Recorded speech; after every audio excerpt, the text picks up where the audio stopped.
Hello and welcome to An Evening with Comrades, hosted by Eastern Marshlands and myself. Tonight we're going to be talking about leftist representation in media, our favorite shows, our the not so favorite shows, the good, the bad, and the ugly. And with us tonight we have, as always, Positive Pacman. All rise for Comrade Miku and her glorious rendition of our national anthem. We also have with us the Red Mushroom. Walter Benjamin did nothing wrong. We have a top tier trap. Hello. We have Senna. Hello. I have a shitty Twitter account and I'm a blue-haired SJW. Fear me. And we have Stuart. Welcome, Stuart.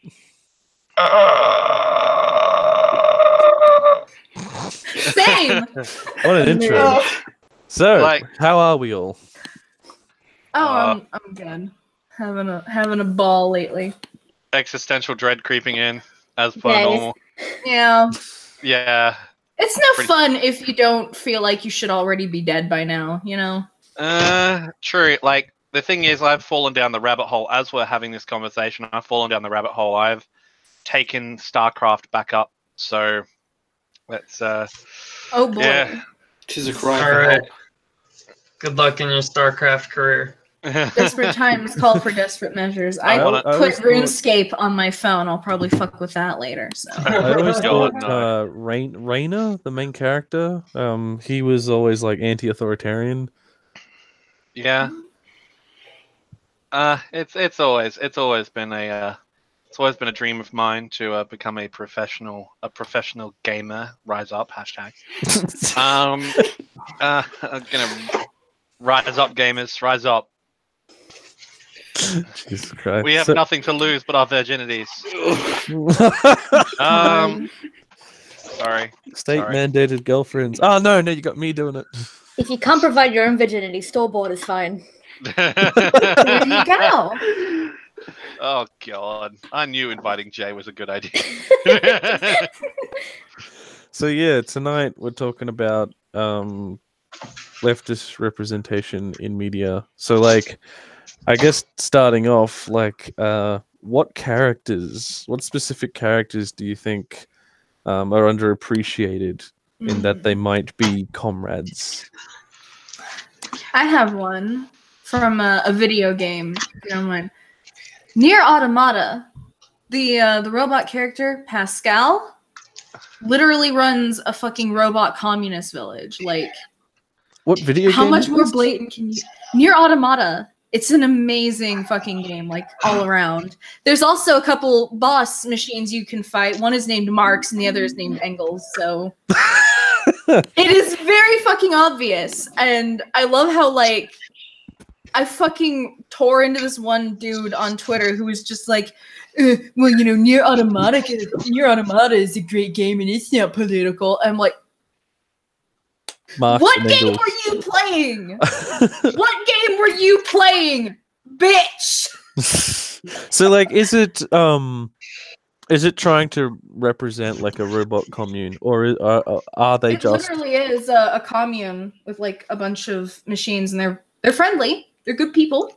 Okay. It's very sweet. Like, it's like, you know, like Pascal was like explaining to, I believe it was 2B, like a bit about how some things that they do work, that like they basically don't have money. They just kind of help each other. It's literally just a community with mutual aid and stuff, and it's very wholesome. So, like, in the narrative, are they represented as like a bunch of weirdos off to the side? No, they're just there. Huh. No, they're just there. They're like your allies, and basically, Nier Automata. The characters that you play as are part of. Basically, they are androids who have been dispensed to fight the machines that are supposedly run by aliens on Earth in order to take back Earth for humans. And there's a whole bunch of stuff. I don't want to spoil too much for anyone who somehow hasn't played it. Seriously, fucking play it. It's the best game ever. But like, you meet this, you meet Pascal and these other robots who are not hostile towards you at all, and kind of cooperating with them. And that's kind of one of the first major signs of like, something isn't right here. There's something a little wrong with this kind of narrative that Yorha, which is the organization that is supposedly running this basically war mission, I guess. And let me tell you right now, if you look at that shit, it's very obviously got some parallels to, fascism. Heil Hitler, I mean, glory to mankind. Literally, they even do like a weird... It's a bit like the thing from Attack on Titan, where whatever that gesture is. It's not the same, but it's similar. And it's a version of the Roman salute. Which is yeah, it is. So, like, and it has very, very obvious left-leaning narratives showing shitty fascists, tons of little Easter eggs related to more leftist things. It explores the idea of what constitutes humanity. Like, basically things like, does what you're even made of matter and stuff like that. And I found that to be very interesting. Well, the thing is, these android characters that we follow are supposed to, quote, not feel emotions or anything. They're forbidden and stuff like that.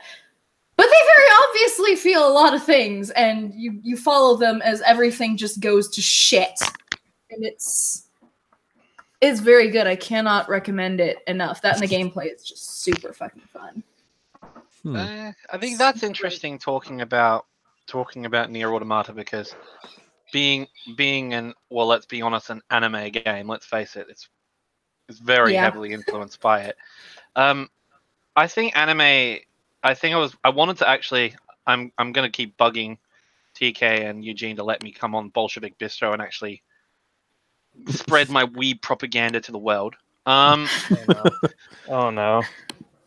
But I honestly do think that modern anime is a very, I think in some weird way, because of the hyper-conservative nature of Japanese society and Japanese culture, that anime, because of its abstraction, even though it is quite mainstream there, because of its abstraction and its separation from reality, anime is where you find all the leftists.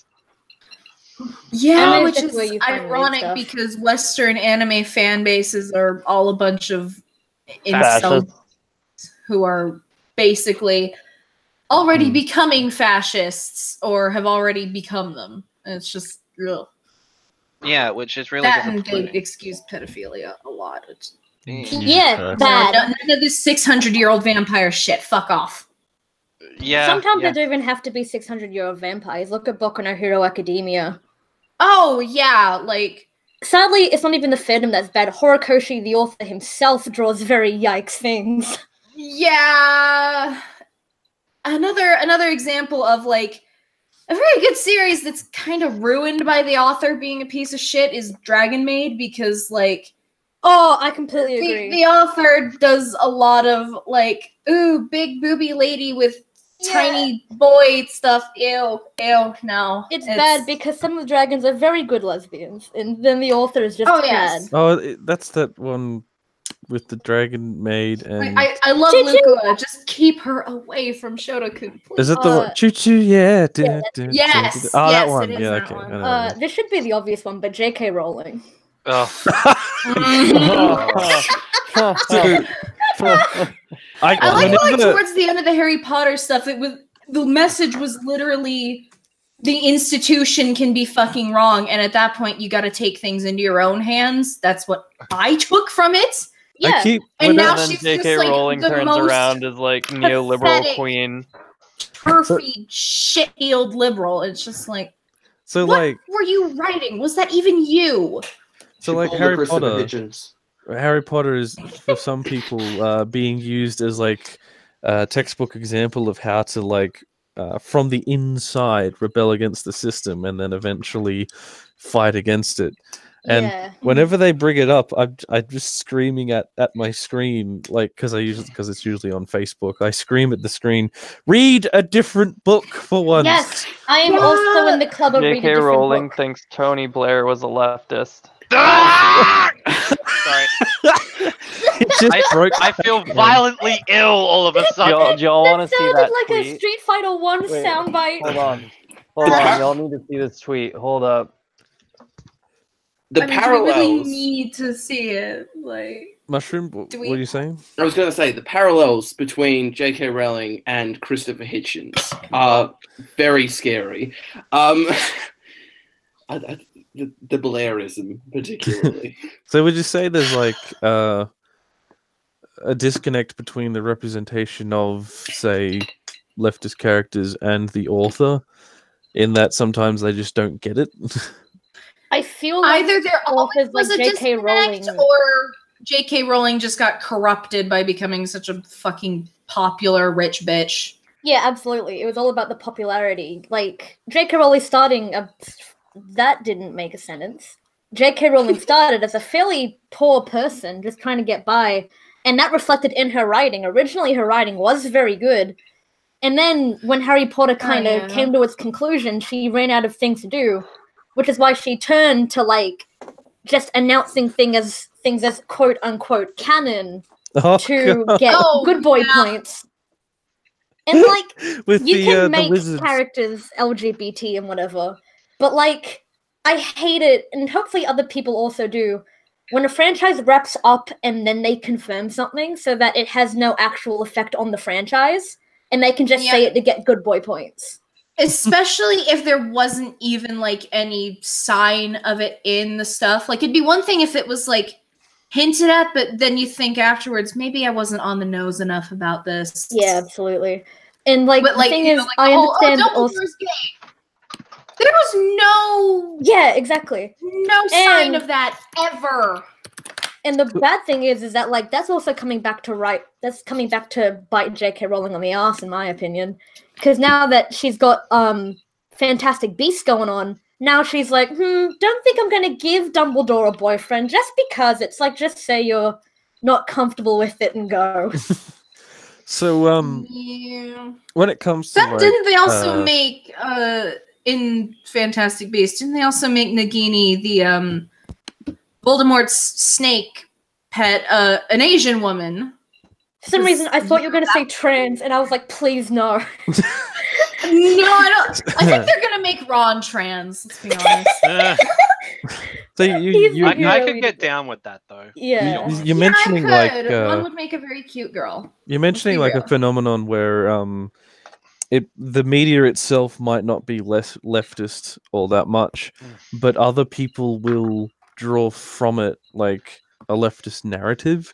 Yeah. Is that the same or different from J.K. Rowling saying later on, "Oh no, you should read it in this way, and this happens in the background"? I would feel say it's very different. Write a story, and then people take something from that story, and then afterwards you try to say the story was that thing when you didn't say it before. Then that is not what you're trying to put forward. You're just trying to appeal to your readers in a way that you know is going to be successful. So, like go ahead. It's basically the literary equivalent of cold reading people. No. Yeah. So what were you saying, Stuart?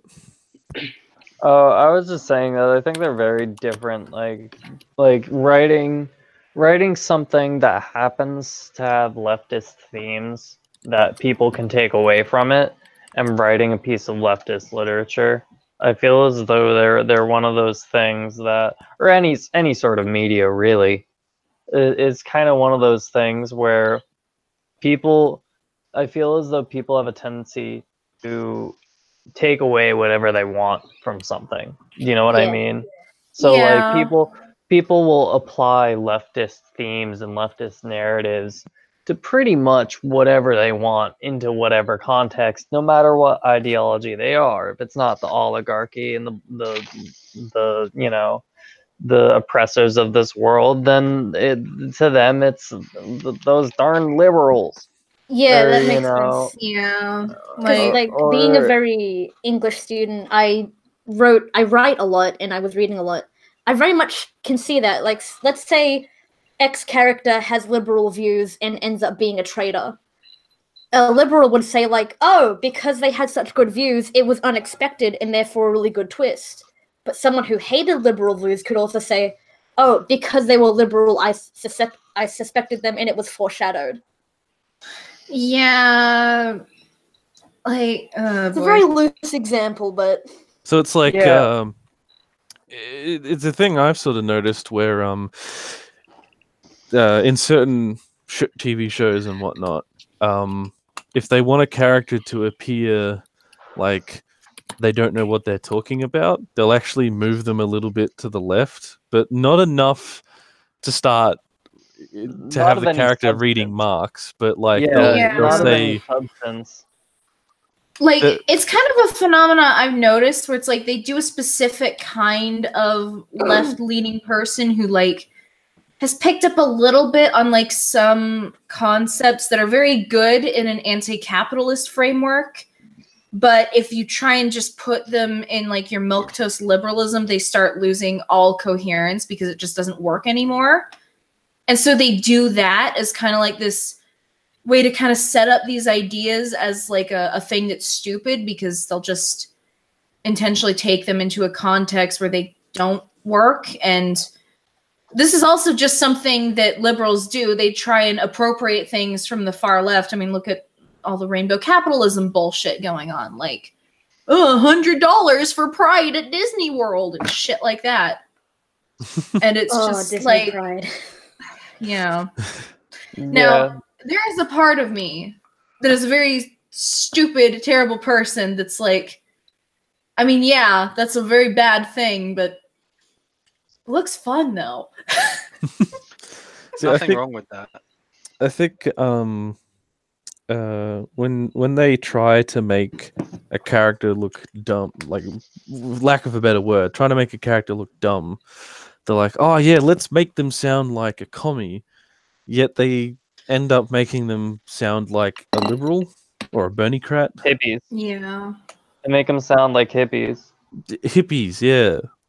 Yeah. Like- It's always like this very specific kind of liberal as well that like it's like they want to be further left but either have no idea what they're doing or just want to kind of appropriate the idea without actually being radical in any way. Or 'cause, they've you know. just done way too much shrooms. Yeah. You don't understand, man. I've seen past the veil. The government is in control by the saucer people. Those kind of And characters. that's why you get the crystals. Because they'll help you get away from... The microwave Uh, mind control beams. and the gay frogs. You gotta watch out for the gay frogs. Gay So, like, frogs are That's, counter-revolutionary. I think that's like a good example of a bad representation. Are there any I'm like just- good representations? Like they'll try to make this guy sound like, oh yeah, let's make him sound like a filthy commie, but the character's actually spouting some actual theory, good theory on the show. Well, I've never seen that happen, though, because they never actually spout good theory. Yeah. Well, we need No. a I fact. don't see that in a lot of like mainstream places. I'll say that because Yeah, what you know. we haven't factored in is Antonio Gramsci's idea of hegemony, right? So that always under capitalist society you will have the hegemonic ideas of the ruling class at the forefront of yeah. discourse and whatnot. It so that naturally reflects itself in literature and media, but There's only one person with their camera on. Yes. Everybody focus on me and my fabulous mermaid hair that's kind of a mess. like, I'll be honest. I don't know, it was just on and I don't feel like trying to turn it off. So what are you saying, Pacman? Well, I'm gonna come out here and shamelessly shill for the same show I always shill for every fucking time. Oh. the show Psychopass is the one that really does get me, and this is what I think. I think in a very roundabout way, Psychopass is probably one of the best criticisms of authoritarian leftism, and also the best, and also a harsh critic, even more so, of liberalism. Yeah, I need to watch that for myself, but from just what you and some other people I know have been saying, it's really good. I just gotta get off my ass. Is it in a hard You allegorical don't gotta sense? get off your ass to watch anime. I mean, I am a special kind of lazy. Go ahead, Pacman. allegorically, I wouldn't say, like, you see, the thing is, it seems more like, if I was to be like truly like honest and be skeptical, I would say that it's really more of a critique of authoritarianism. But the idea is quite simple in the sense that, you know, you have police officers and it follows police. And this is policing in a perfect society. They've got around the idea of trigger happy cops shooting proles, as well as cops who are literally corrupt, killing people because they want to uphold the status quo. They've gotten around all these problems through the civil system, and the civil system controls everything in society. It is the ultimate, ironically enough, it is the ultimate expression of from each according to their ability to each according to their need. Like it psychoanalyzes people from the day they are born. And determines what they are best suited for in society. And when they grow up, they're conditioned all throughout this time to be like, well, yes, I have grown up, and the civil system has always told me that this is what society thinks I should be. Yeah, I read Divergent too. Yeah, well, Divergent is a fucking shitty Western knockoff. That is no way even close. But don't get me started. I hate that series with an absolute fucking passion. Why? Okay, what? Divergent, because it's it's absolute liberal trash, is what it is. Oh yeah, exactly. But Psychopass does this interesting thing, but because of this, it creates the perfect society. It creates the literal utopian society. Exactly. The cops can't pull the trigger on just anybody because the system is interlocked into their firearms, and it scans someone's mental state. And if someone's mental state is considered in the green, they can't pull the trigger. So it portrays the police. It portrays the police in this interesting sort of like, you know, champions of justice light. If it wasn't for the fact that in order to manage this legal system properly, they are given the group of people called enforcers in order not to compromise the mental state. In order not to compromise the mental state of the investigators who are studying, because, you know, if you're studying murders and shit like that for that long, you might actually succumb to the murderous impulses or have your psyche damaged by the traumatizing experiences you're witnessing all the time. And so, enforcers are society-designated criminals used to enforce the law. And you can be labeled as a criminal in this society from age 5. Jesus. Because it socially and mentally profiles you in such a way, in such an arbitrary way that it will determine that you are a criminal.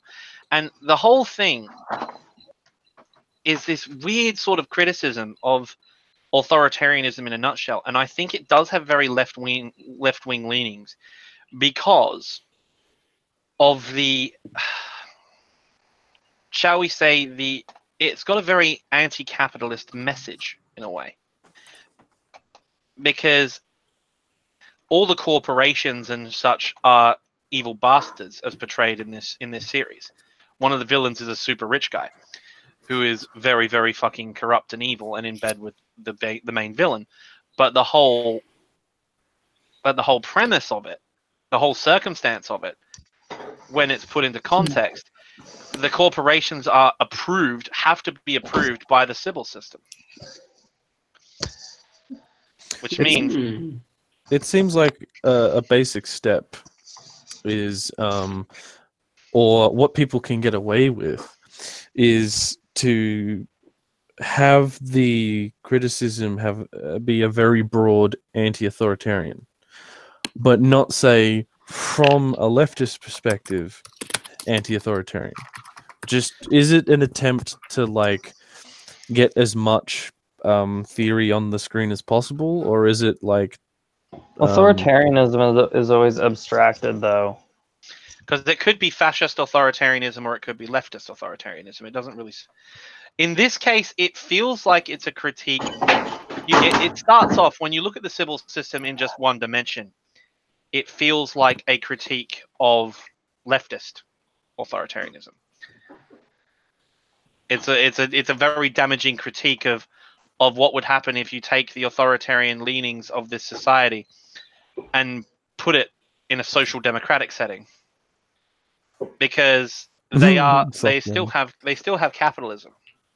All the reforms and stuff that Cortez and Sanders are wanting to put through even though this is set in Japan, are all present. There's nationalized healthcare, there's state-funded education, the civil system determines your role in society, etc., etc., etc.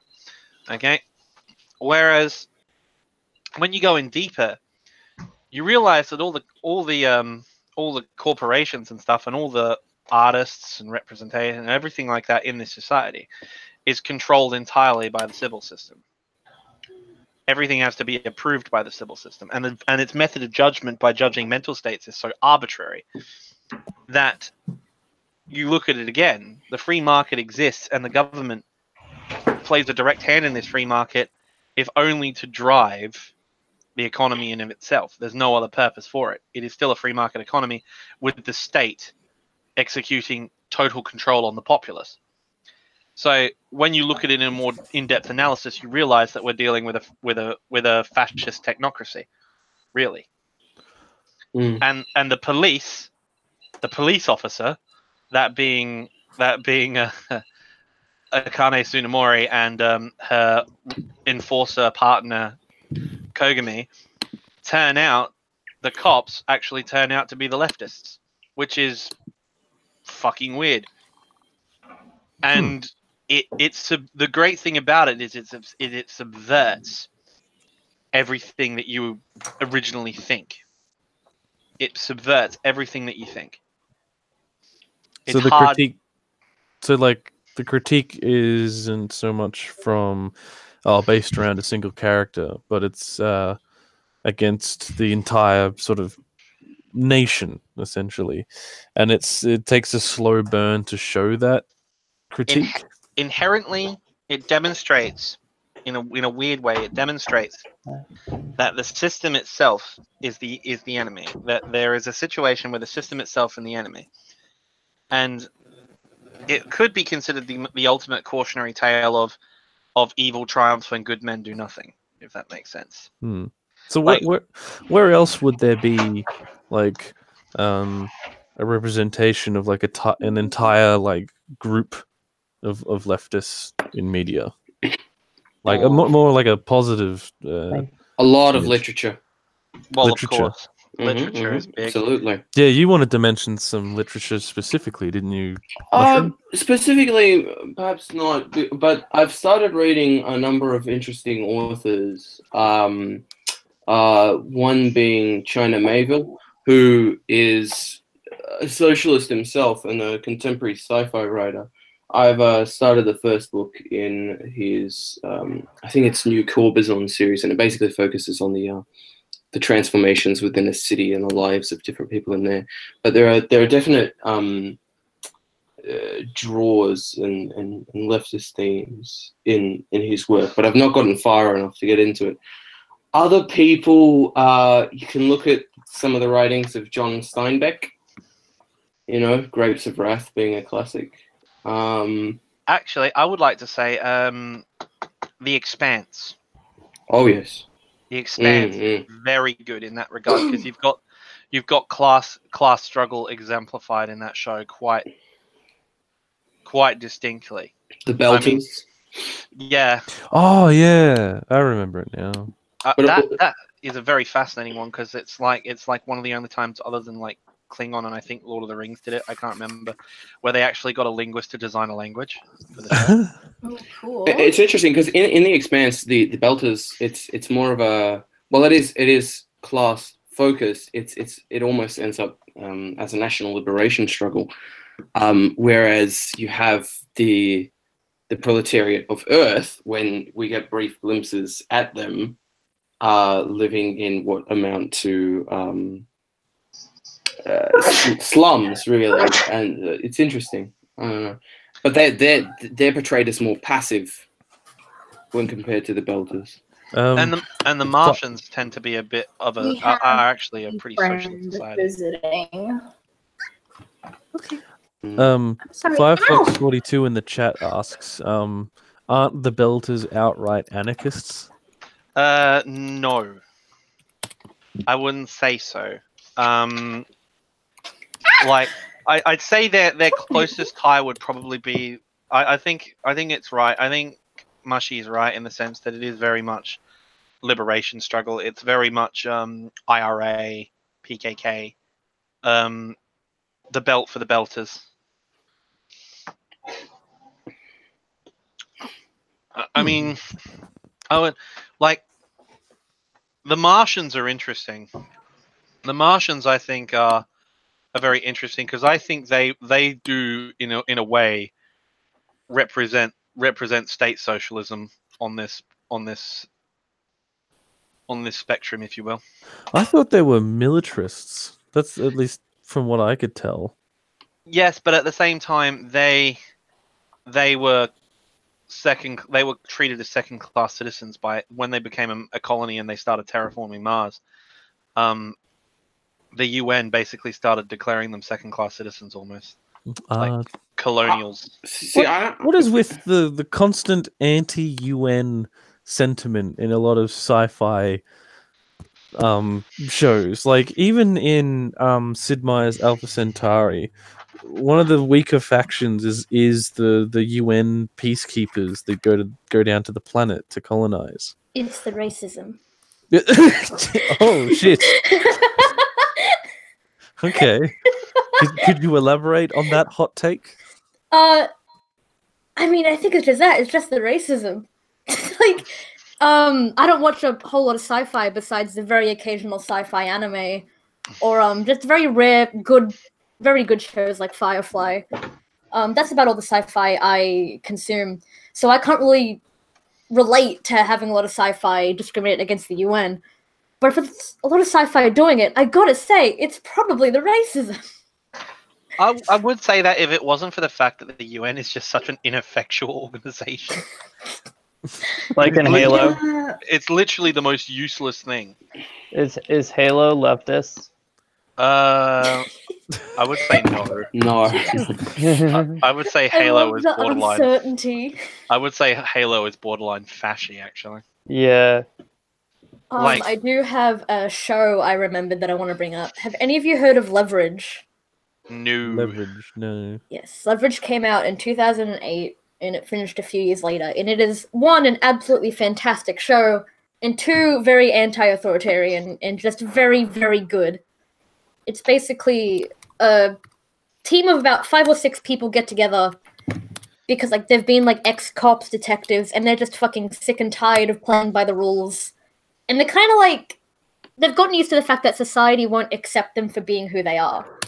And they open up this detective agency that basically works in servicing people who don't have the money to afford other detectives or police or anything. And they'll essentially take on this case while also making sure they get enough money to support themselves. And every case is done so absolutely beautifully. One episode that I remember, The Toy Job, is about this toy company that's going to distribute a toy that has like a defect or something that's going to hurt people, but they're going to make a profit on it. So these 5 people are like, okay, we're going to go in there and fuck them up.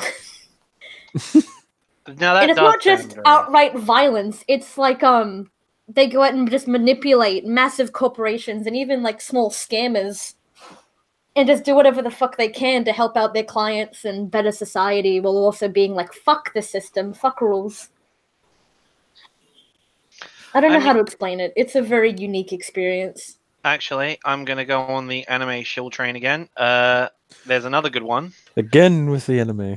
I keep telling you, you guys should have me on Bolshevik Bistro because it is a very important topic. Okay, wait, Peter, may I interrupt real quickly? Yeah. Are we just gonna spend this entire stream not talking about Star Trek: The Next Generation? I mean, yeah, that's a good point. yes. But I Why- think we've actually no. Fuck next gen. What we're talking about is DS9, my friends. DS9, there we go. Now that is class conscious if ever I've fucking seen it. They had an episode where I think it was it Nog or his brother It was Rom. Rom starting a union. Yeah, which was fucking fantastic. It was That so whole good. episode is just So for those that haven't seen it though, could you give us a quick plot synopsis? okay. Basically, what happens? We have the Ferengi, ultra capitalist alien species with vague anti-Semitic overtones. Anyway, Zoink. zoinks. But it's true though. The You can't, racism. you can't deny it. It is true. Anyway, what happens is the bar staff at the bar on Deep Space Nine, the space station, are getting tired of being underpaid and treated like shit. So, Rom's walking around like, I don't know, we're being treated like crap. I haven't had a day off in 3 years. What do we do?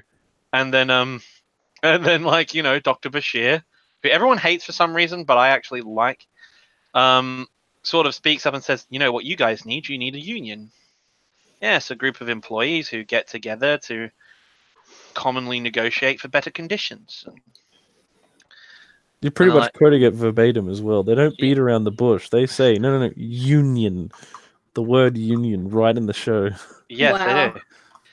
they do. And they're like, okay, you need a union. I'm like, all right, a union. Now, of course, what's really funny about it is that the Ferengi come in there. They form a union, of course, and Quark, the proprietor of the bar, comes in and says, like, you know, brother, we need to have a talk about the working conditions. And he just sees all his employees standing there, and there's just this look of disgust on his face. This smells like a union. Just the disgust in his voice, just the absolute disgust. Good. Now, Dicks out for I sci-fi have on not this podcast. seen Star Trek like in general, Mhm. but from what I've heard from like you guys and other people talking about it, it does like overall kind of have this left-wing narrative to it. Although with some series it's more strong than others. It does Yes. have I a just want depth. to tell you what my parents, who are very conservative people and who love Star Trek, what they think, what they read out of it. Oh god. Oh Oh, god. They read Oh, it this- as utopian capitalism, essentially. Oh my god. I don't know how. They How abolish do you money. get utopian They've capitalism out abolished of money. How can you have scarcity? Yeah. how Fuck's can sake. how can you have utopian capitalism when you abolish money? They I don't have don't money. know. I Literally tried all asking them hierarchies are questions like voluntary. that, and they're like, "Well, you know, you could evolve beyond money. Maybe it's all digital now." And it's just like, No. They think Star Trek fucking works in Bitcoin? Oh my god! Federation coin. Raw and Capistan. That's what I that don't is. know enough about Star Trek to really pick their brains about it, but I was just like, oh, I cannot wait to tell my girlfriend about this. Because, like, oh, Yeah, God. Theo would flip her fucking shit. Oh, she did. I told her, and she was just like, what? A lot of the episodes as well, like even away from economics, they have a very basic line of like, it's like, oh, you want to be in Starfleet? Well, we're going to test you on your abilities, not like what race you are. Like if you're from X planet, like we won't let you in. No. It's very like you're a good engineer. Well, you're going to be a good engineer. You're a good doctor. Well, you're going to be a good doctor. It basically like Starfleet is based on from each according to their ability to each according to their needs, like in their doctrine. Yes, but at the same time, they're not held back by that because they do address racism in Star Trek quite a lot. Oh yeah, you had Dr. Yeah. Bones McCoy like saying, "Don't give me any of that green goblin blood." Oh, but don't like that. It was a bit overt in the TOS season. Well, you see, the thing is, it didn't really go away in TNG either. For example, like the treatment, like when Nog tries to join Starfleet, there's a lot of hesitation about a Ferengi joining Starfleet because there's the cultural assumptions about Ferengi that, you know, they only care about money. Why the hell would a Ferengi join Starfleet? Why would they? What's the profit in it? You can't make money in Starfleet. We don't have money, so why are you joining us? Well, I think they did that to also demonstrate to a certain extent, like select or like personal valuation. Do you know what I mean? Yeah. Which is interesting because it's kind of looking. It takes what modern economics and modern I guess individualist capitalist economics. They have this overarching theme of subjective valuation, which holds some merit, but not when you look at just the sheer amount of those things being produced. Do you know what I mean? Well, in money in the 24th century can't exist purely because there's no Exactly. there's no economy of scarcity. Replicators can make literally anything. But the Except thing Platinum. is, the Ferengi Yeah. are still, at heart, they are a capitalist society. Do you know what I mean? Oh So I yeah. think illustrating that in the sense of, well, this is, again, it's subjective valuation. I'm getting from this what I choose. And, you know, I think that was part of it when they introduced Nog into the series. Do you know what I mean? Oh yeah. Like, I can definitely see what you mean for sure.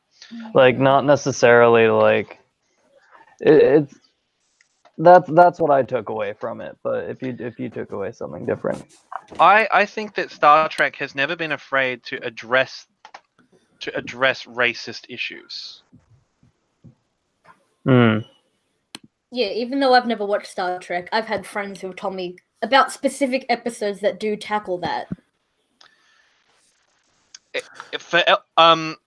Call me a bandwagoner, especially considering who we have in the chat with us today. But in terms of LGBT rights in modern media, I think Star Trek is the most active of any form of media that I've seen. I can't argue that because I don't really know Star Trek, but I will say Dragon Age Inquisition surprised me. Yeah. Yeah. About how good they were with that. Well, now, when it comes specifically to LGBT issues, while I haven't looked at the series myself, I have heard very good things about Steven Universe. Oh, yes. Yeah, Big like yes. it seems cute. I'm not usually. I don't watch a lot of like Well, what they do on cartoons unless Steven it's, like, Universe is stuff deal like with Code Lyoko, which I grew up with. But like on Steven Universe they use allegory to talk about different things. So yeah, it's really. I've seen like every episode. They use like somewhat relatable situations so that everyone can relate to these specific experiences. Like the latest episode, I won't give details about it because that would obviously be spoilers. But a lot of people said like, "Hey, this is a very trans experience," and it wasn't until after I saw those comments I was like, "Oh, that's why that made me cry." And then, of course, Steven Universe has developed this kind of relatable scenario, so people can now go, "Oh, that's what that feels like." So, like, if we've mentioned a bunch of shows now. very positive shows like Star Trek, Steven Universe, blah blah blah.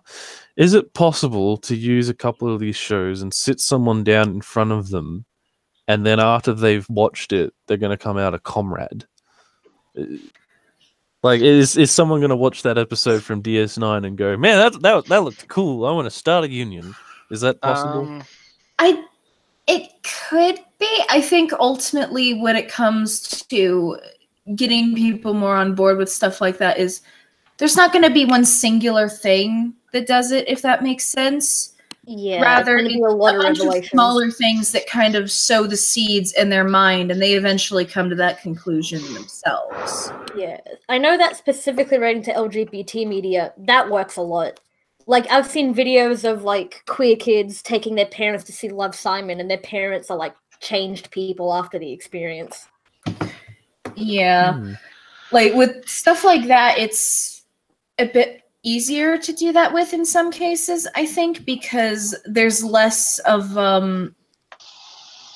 yes, there's pre-ingrained biases against it, but it's not as universal, and it's not done in such a tangible way as, say, anti-communist propaganda is, if that makes any sense.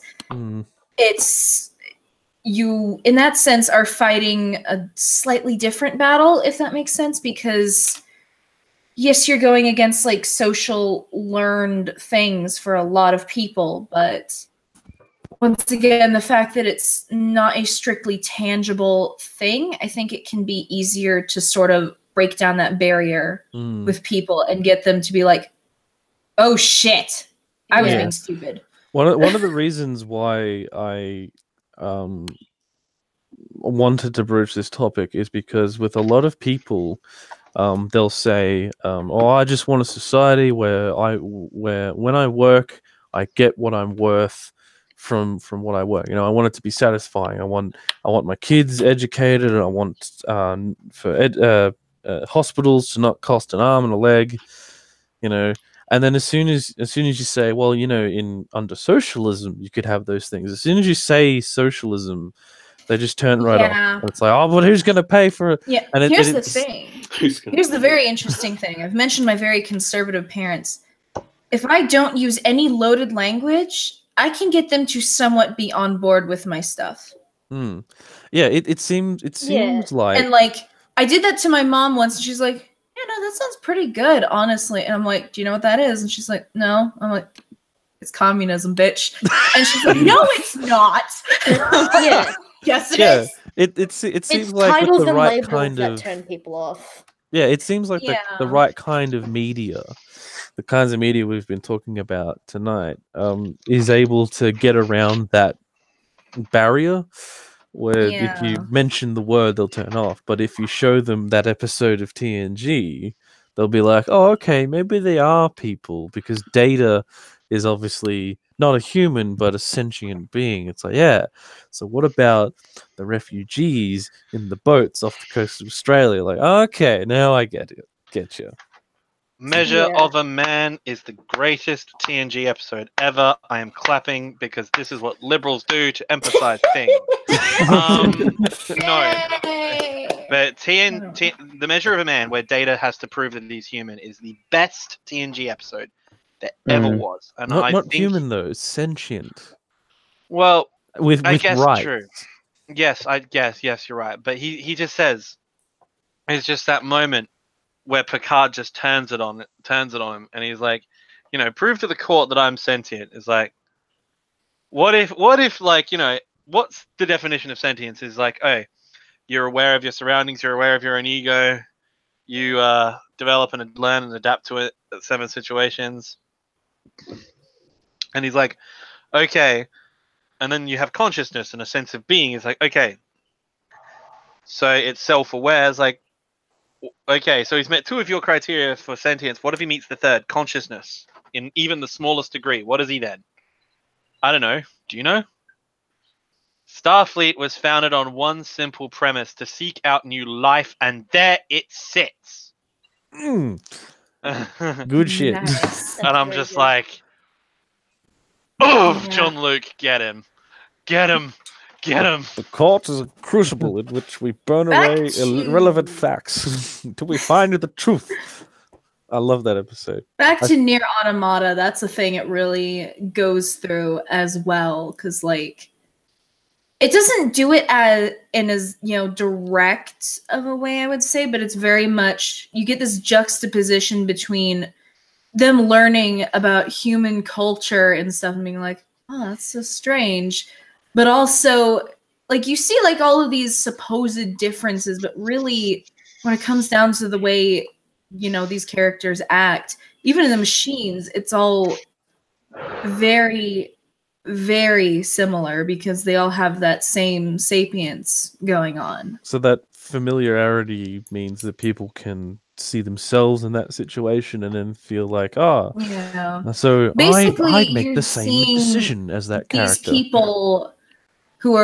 These people in these machines who are supposedly sort of separate from humans to varying degrees, but they enact the same sort of behavior, like, and you see this like with the machines a lot, not your android characters that you're playing as, it's the other ones. You see that like they have families. There's like even like a small quest where like you have to go and find somebody's sister because she ran off, and it's like there's like a bunch of stuff like that, and it just basically just showing them in the most human way possible. And it just kind of, to me, carried this message of that what you're made of does not matter. It's what's going on in your head, basically, which is what should ultimately define us. Yeah, sometimes it feels like to convince people to come over at least a little bit to the left,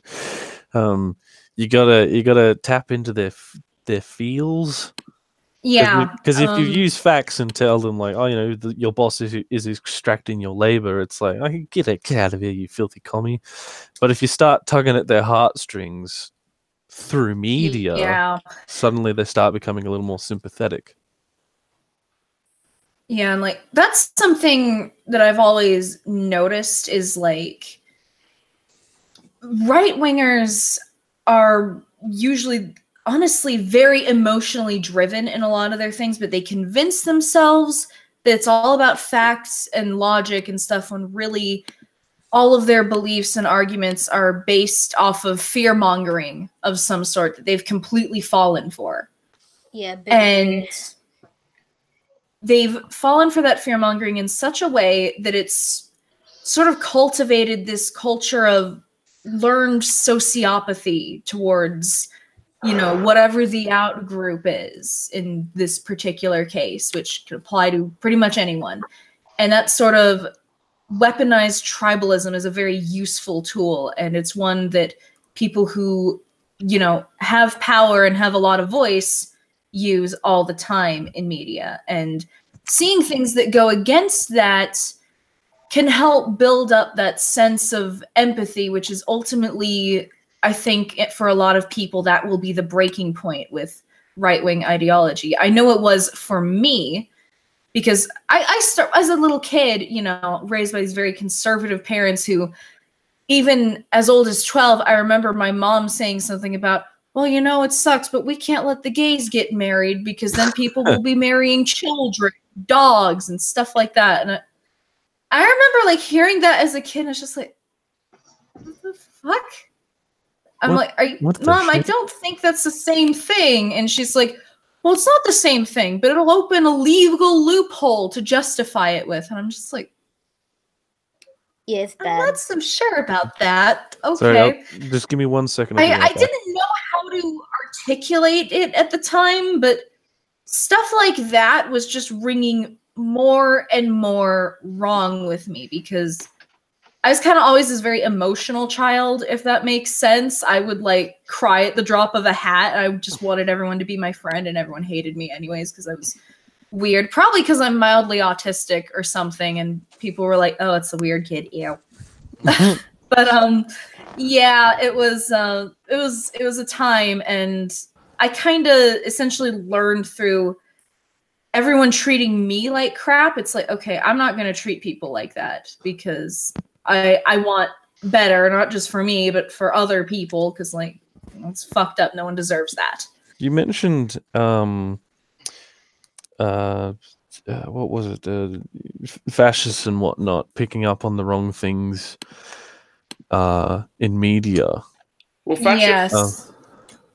Fascist horribly misreading the media you put in front of them. So go ahead, Mushroom. Oh, sorry. I was just going to say, well, fascists and most people on the far right, even conservatives to some extent, obviously they're very, very conspiratorial. So you put anything in front of them and it will be viewed as like a means of subversion, right? This is part of this and this agenda. It's part of this and this, that, whatever. It could be the most minor thing, but that's how they take it. So it always puts them at a convenient distance from actually engaging with the material. Yeah, it's basically trying to strengthen the wall they've built up to. It's kind of like how you get people who are indoctrinated into like religious cults and stuff, where like anything that kind of goes against the narrative is like, oh well, this person has an issue with our church. They've been influenced by Satan and shit like that. The reason dialectical. The reason I brought up that specifically was because Cameron Mossad in the chat mentioned BioShock Infinite, and like one of the biggest examples of people missing the point are people who look at the first BioShock game, the Rapture, the one with Rapture. They look at that as a positive message of Randian economics. Yeah, I kid you not. I haven't played BioShock from what little I've seen, I would assume whatever they set up there was not positive ultimately. Yeah. Isn't that the whole point? The whole point of the first BioShock was that or at least what I could understand is that the guys set up this wonderland of it was like, oh, no rules, no this and that, like no gods, no masters and whatnot. You're free to do what you want, but also you have to pay money to do it. So then there was like this underclass of people who couldn't succeed in Rapture, who couldn't afford a ticket to leave, so they were sort of stuck down there. And then slowly the it wasn't so much the splices and the discovery of the stuff that can make you shoot bees out of your arm. I forget what they're called. It wasn't so much. Yeah, it wasn't so much that caused Rapture's downfall, but the system that it was built upon, where it's like no gods, no masters, except for Andrew Ryan himself telling you that there's no gods, no masters. But like I sort of read into that and it was like, oh, okay, this is a very anti free market kind of thing. But then there was other people that were saying like Andrew Ryan is a visionary and we should recreate what he did and just not have the stuff that makes you shoot bees out of your arm. Bad. Yeah. Way to just miss the point by a mile. It's beautiful. So like occasionally there'll be like characters or themes of leftism in different movies and media, but sometimes I see it very they do it cryptically. They don't do it enough. They say very little things, and then for some reason like the fascists will pick up on it and go, oh, that's our guy, he's clearly advocating for National Socialism. Have you guys noticed that at all? There's an interesting example in the this may be a slight digression, but there's a well-known Polish artist, painter, sculptor, sketch artist. I forget his name, but he started as more or less, kind of a rabid Polish nationalist, really. a very interesting sense. But he went through the Second World War, the Holocaust, all this sort of stuff. He lost his entire life's work, and he was then stranded in the United States, completely unknown. What I will say is that this man's art is phenomenal, and if I remember the name, I'll post it somewhere, even considering his leanings. But what essentially happened was now,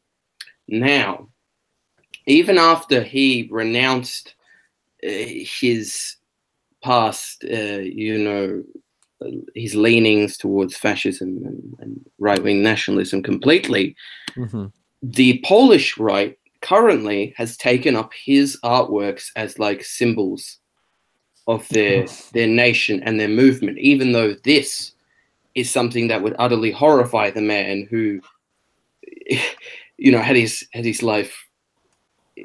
It's what they do. It pisses me off, The appropriation. Yeah. Well, the right's done it with the Eureka flag in our own country. Exactly. And it's I've had this conversation with customers on the phone who I have spoken about this sort of topic with, and they are sort of like, the Eureka Rebellion and all of the mythos that's gone along with it. Some people view it as a symbol of Australian national identity, as Australian nationalism. It's the beginning of our truth as a country, and and all that sort of shit. Like it's our national pride, and we need to keep Australia great by stopping the foreigners. Fascists appropriating things isn't limited to popular movements like street movements and activism and whatnot. It's also in media as well. They do it all the time. Like like you've got the ANCAPs that look at BioShock positively, but you also have like super authoritarian fascists who look at the Imperium in 40K as a positive thing. Yeah, even though in all the literature and even in the manuals and whatnot, it basically shows that their imperialism is unsustainable and they're unable to take care of their own people because they can't produce food. They can only produce weapons. They can't even make deodorant cans. They have to make more bolters. And then they have such a lust for not so much even a lust for war, but in order to sustain their own imperium, they have to have an enemy to fight. So they went out into the universe to find whoever they could to attack them, essentially. Fucking heretics! Yeah, the Tau, who are described as space commies, because they fight for the greater good. They came to the Imperium, and said, "Hey, let's work together because there's a bigger threat, the Tyranids and chaos and whatnot. Let's work together. We could do this. We could rid the universe and the galaxy of Tyranids. Hey, what do you say?" And they called them Xenos scum and tried to wipe them out. They do not accept the God Emperor of mankind as the true heir of the universe, and as such, they are heretics. It's ridiculous. So I'd hate to cut us off too early, but it's we're at about an hour, and I've got to run and do stuff. So before we wrap this up, does anyone have any last words? Sorry. Thank you for coming to our TED Talk. Yeah. Yes. You should come on more of these, Jay. It's hilarious. I didn't know you had a podcast thing going, but yeah, I'd be happy to join in. I wouldn't mind showing up again too, assuming that I have anything of value to bring to the table. Probably not, but Mood. No, yeah, it was good to have you. You definitely did. The blue hair is aesthetically pleasing. Oh, wait, Thank I do you. have a question that has been bugging me the moment I started thinking about the political spectrum. Where do we think Dark Souls sits? Ooh. Yeah! So I was thinking about it. I was like, "There's no money," but like, is Dark that Souls. just It's Anne Prim. And Actually, yes. Got it. Actually, Prim yes. Vanguardist. Yeah, like, and Yeah. Prim Vanguardist. but he's using And- armor. And my He's using second, armor. my second, and You can equally, do a run with no armor. You can do a naked You run. can. So People there you go. Mutualist and Prim Vanguardism. There we go. my second and equally as important We did question it. is, where does Sonic the Hedgehog sit? Oh Jesus! Fascist gun. Full neoliberal. Critical Yeah. support for Dr. Robotnik in his fight against Sonic imperialism. No, seriously.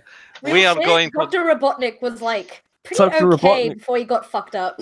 Dr. Robotnik wants full automation to free the people from Sonic's imperialist I don't capitalism. know what the political system of Sonic is, but I do know that it has chili dog characteristics. So Sonic is a hedgehog, and in the original timeline, or like the most canon timeline, I'm going off what is referred to as the Sonic Bible. In That that, is not a phrase I expected to hear. I'm scared. in that, before Dr. Eggman or Dr. Robotnik was that evil bitch, he was a scientist called Herobrine or something like that. I forget what it was exactly, but he was a cool, lanky dude for a while, and he looked after Sonic and gave him the nickname Sonic.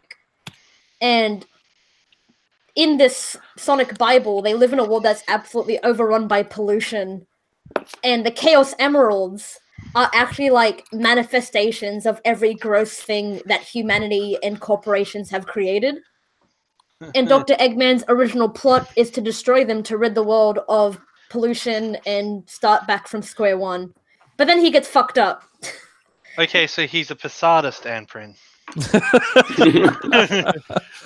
Jesus. Oh my We nuke God. the planet, and then we keep it nuked. We free ourselves from these technological bonds. Well, it wouldn't have even been nuking it. It would have just been like, bye pollution. Like, no one would have gotten hurt. I And will then never free forget what myself of my happened. technological bonds. I forget what happened to Eggman, but then he got fucked up and he was like, cool, I'm gonna turn people into robots against their will, and they're my army now.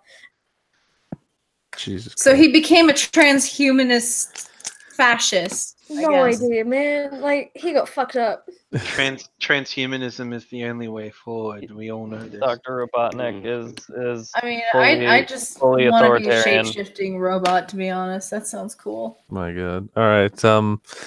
So any last words before we wrap this up? No, The I other- asked my questions about Dark Souls and Sonic. I'm happy. Shameless plug for pretty much everybody in this chat. If everyone hasn't been watching my channel, which I know lots of EML subscribers do, but Mark's Abridged is a thing. It's coming. It's coming. It's I actually need a to thing. voice those It's actually lines. I coming. just Wow. got distracted by a friend of mine again. Yeah. By the way, Senna, you're Give playing all my time. you're playing all the girls in this. By the way, pretty Yes, I am. much. God. Senna is all the girls. Yeah. Good thing that I can go from this. All the way to this. That's just a Oh. mood.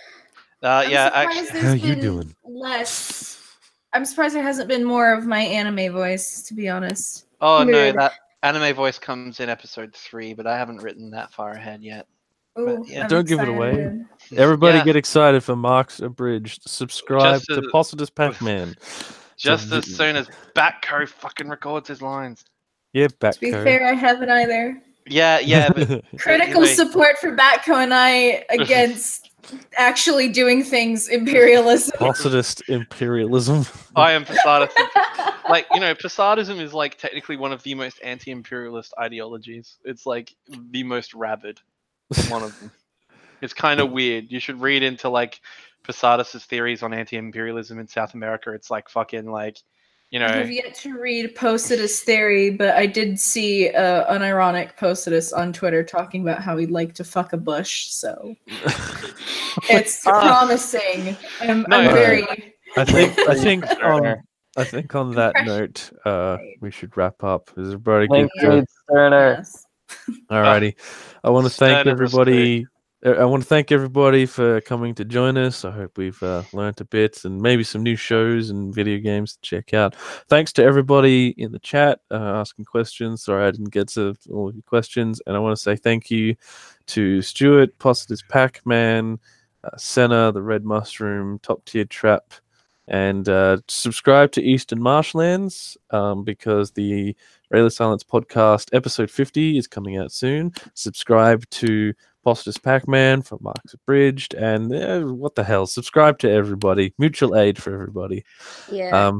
Catch us soon-ish for another Evening with Comrades. Yeah, that end note. Oh,